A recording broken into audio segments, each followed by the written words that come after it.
자, 여러분 안녕하십니까? 김석입니다. 자, 이번 시간에는 우리가 그 용어 중에 굉장히 여러분들 좀 알아두시면 좀 도움이 되는 용어입니다. 이번에는 간이사업자라는 용어가 되겠습니다. 우리 보통 여기는 간이과세자, 뭐 일반 과세자 있는데요.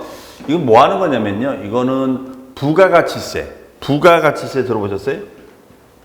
부가가치세. 이 부가가치세를 신고를 하는 사업자가 두 사업자가 있는데, 여기에 보다시피 일반 사업자가 한 명 있고 간이 사업자가 있어요. 일반 사업자하고 간이 사업자가 나옵니다. 그러면 일반 사업자냐 간이 사업자냐 요 구분을 따지는 거예요. 그러면 이때 간이 사업자 구도가 있고 일반 사업자 구도가 있어요. 그러면 이걸 이제 비교해서 우리가 좀 정리를 해야 되는데, 간이 사업자의 그 기준은 뭐냐? 자, 여기 보시면 간이 사업자는 뭐라 됐습니까? 직전 1년년, 이때 1년년은 1년이 되겠죠. 1년 동안에 공급 대가가 얼마요? 4,800만 원 미만인 무슨 사업자? 법인 사업자예요, 개인 사업자예요? 개인 사업자로 돼 있죠. 자, 이런 개인 사업자에 한해서 우리 현행세법은 간이 과세자다, 이렇게 얘기를 하고 있습니다. 그럼 만약에 4,800을 넘어가면은 이건 이제 일반 사업자가 되는 건데, 이때 일반 사업자는 법인 사업자를 다 포함하는 거예요. 법인 사업자를 다 포함하고 있다라고 보시면 되겠습니다.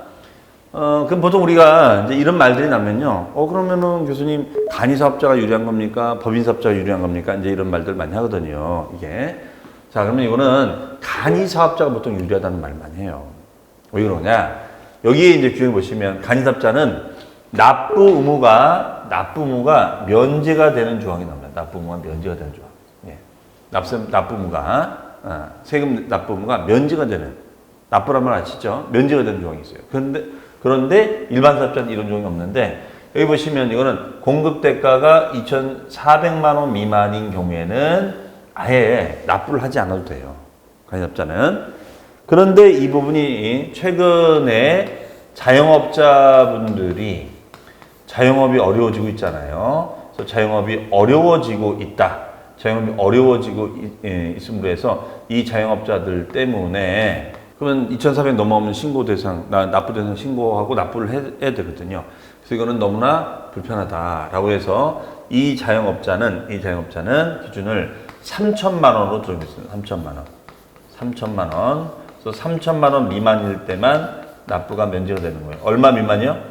3,000만 원 미만일 때만 납부가 면제됩니다. 그러면 2,400에서 600이 증가된 거죠. 2,400에서 600이 증가된 거예요. 3,000만 원 미만일 때만 납부가 이제 면제되는 그런 조항으로 되어 있습니다. 자, 그리고 이제 간이사업자는 업종 제한이 있어요. 적용 배제 업종 제한이 있는데, 업종만 봐도 이거는 간이가 될 수가 없다. 왜? 4,800을 넘어갈 것 같다, 이런 거예요. 특히 뭐 우리 부동산 관련해서는 부동산 매매업이 있습니다. 매매업. 그렇죠. 여러분들 뭐 건물 하나 팔고 아파트 하나 팔면 뭐 몇 억이 나오는데 이게 4,800이 안 될 리가 없잖아요. 그래서 우리가 매매업으로 시작하면 사업자 등록 자체를 간이사업자 등록을 안 내줍니다. 일반 사업자가 돼요. 자, 그리고 이제 뭐 전문 인적 서비스, 뭐 변호사업을 한다거나 뭐 크게 뭐 빌딩 같은 거 뭐 임대업을 하는 이런 분들은 여기에 해당이 되고 있습니다. 그리고 일반 과세가 적용되는 다른 사업장을 보유하고 있는 거예요. 다른 사업장을 보유하고 있다면 이분도 마찬가지다라고 되어 있습니다. 그러면 이제 처음에는 이제 영세한 개인 사업자, 그러니까 쉽게 해서 영세한 개인 사업자로 보시면 돼요. 이런 개인 사업자는 간이를 하다가 만약에 매출 규모가 늘어나면 어떻게 하냐? 4,800원 늘어나면은 일반 과세자가 될 수가 있어요. 네. 그 다음에 이제 간이 사업자는 계산 방식이 어떻게 되느냐. 자, 공급 대가가 있습니다. 공급 대가는 영수증 발행액이에요. 영수증을 발행하는 거고, 거기에 부가가치 유리한 것이 있습니다. 이때 부가가치 유리한 것은 뭐냐면, 업종별 마진율이에요. 업종별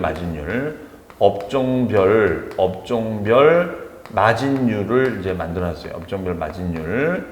자, 그러면 업종별 마진율을 만들어서 그 마진율이 만약에 30%다. 그러면 이 마진율에다 10% 갖다가 곱해주는 거예요. 그러면 이때 공급대가가 4,800만 원 미만이 사업자다. 만약에 3천만 원이다. 얘가 3천만 원이다. 그러면 3천만 원 곱하기 업종별 마진율이 30%다라고 가정해주면 3,030%는 900이 되는 거잖아요. 그럼 900에 대해서 몇 프로? 10%가 돼요. 그럼 900에 10%면 얼마예요? 90만 원이 우리가 세금 되겠죠. 90만 원이. 그럼 3천만 원어치 이제 계산서 꺼내가지고 이제 90만 원 내는 거예요. 1년에 딱 한 번만 내면 되거든요. 아주 간단하게 돼 있죠. 그래서 아주 간단하게, 간편하게 신고하는 사업자다라고 해서 간이가세자라는 말을 써주게 된 겁니다. 자, 여러분 아마 특히 사업자 등록 내면 보통 간이사업자 등록을 많이 한단 말이에요. 체험하실 때는. 아, 간이는 이렇게 되는구나. 그러면 간이는 포인트가 1년에 딱 한 번만 신고하면 돼요. 1년에 딱 한 번만 우리가 신고를 해주면 됩니다. 다만 지금 3천만 원 미만일 때는 아예 납부가 면제가 된다. 다만 이제 간이의 단점은 영수증 교부밖에 안 돼요. 세금 계산서 발행을 할 수가 없습니다. 간이는 세금 계산을 받을 수는 있지만 수취할 수는 있지만 세금 계산 발행을 못 하고요. 영수증밖에 발행이 안 됩니다. 그 점이 좀 단점이에요. 하지만 여기는 이것이 다 가능해요. 세금 계산서를 교부를 원칙으로 하지만 여기는 영수증도 가능합니다. 자, 그럼 예를 한번 볼까요? 경매를 사업을 하고 싶은 김부자 씨는 사업자 등록을 하고자 한다. 이런 경우 간이 사업자나 일반 사업자 등 어떤 사업자 등록을 내면 좋을지요. 자, 만약에 경매를 사업을 하고자 하기 때문에 잘하면 이분은 부동산 매매업자가 될 수 있어요. 그렇죠? 경매를 업으로 하는 거니까요. 그러면 낙찰받아서 또 팔고 낙찰받아 또 파는 거잖아요. 그렇죠? 그럼 경매를 업으로 하는 거니까 사업자 등록을 일단 기본적으로 해야 되고요. 반면 부동산 매매업의 경우에는 부동산 하나만 팔아도 4,800 넘어가는 거잖아요. 그렇죠? 자, 그렇기 때문에 기본적으로 간이과세 배제 업종에 해당이 됩니다. 따라서 간이사업자 등록을 별도로 낼 수는 없다는 사실이기 때문에 이분은 선택의 여지가 없으니까 무슨 사업자를 낼 수밖에 없어요. 일반 사업자로 갈 수밖에 없겠죠. 그렇죠?